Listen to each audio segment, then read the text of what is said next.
দাও না মিতুর সাথে। এতদিন তুমি আমাকে বলতে আমাকে ভালোবাসো, আর আজকে তুমি বলতেছো মিতুকে ভালোবাসো।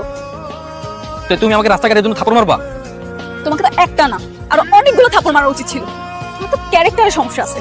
লুচ্চা ছেলে কোথাকার, আগে নিজের ক্যারেক্টার ঠিক করো, তারপরে ভালোবাসতে আইসো। মিতুকে আমি ভালোবাসি, তাতে তোমার সমস্যা কি? নেক্সট টাইম তোমার এই চেহারাটা আমাকে আর দেখাবা না, আর আমার সাথে কোনো রকম কন্টাক্ট রাখবে না, ঠিক আছে?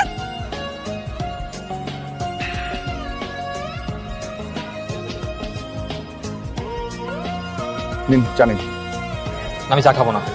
আরে বন্ধু ধরেন, চা ধরেন। ধরেন না।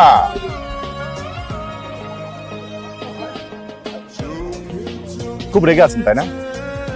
আরে তোমার তো দেখছি ধৈর্য ধারণ ক্ষমতাই নাই। আর তোমার জন্য তো সবকিছু হয়েছে। তোমার কথা শুনে কাজ করতে গেছি, এখন সে আমাকে সন্দেহ করছে। সে বলতে আমার নাকি চরিত্রের সমস্যা আছে। খুব রাগ করছে তাই না? তো রাখবে না, এটা তো স্বাভাবিক। তার সামনে যদি তার বান্ধবীকে ভালোবাসে এই কথা বলে তো সে রাগ করবেই, এটা স্বাভাবিক না? আরে বন্ধু হয়ে গেছে, হয়ে গেছে বন্ধু। পছন্দ করে এই কারণে তো চট্ট মারছে আপনাকে। আসলে তো এইভাবে তো ভেবে দেখি, কিন্তু সত্যি নাকি? 100% সত্যি।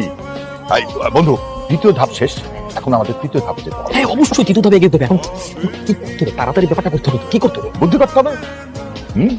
বুদ্ধিটা আমি বলে দিচ্ছি। ব্যাপারটা হচ্ছে যখন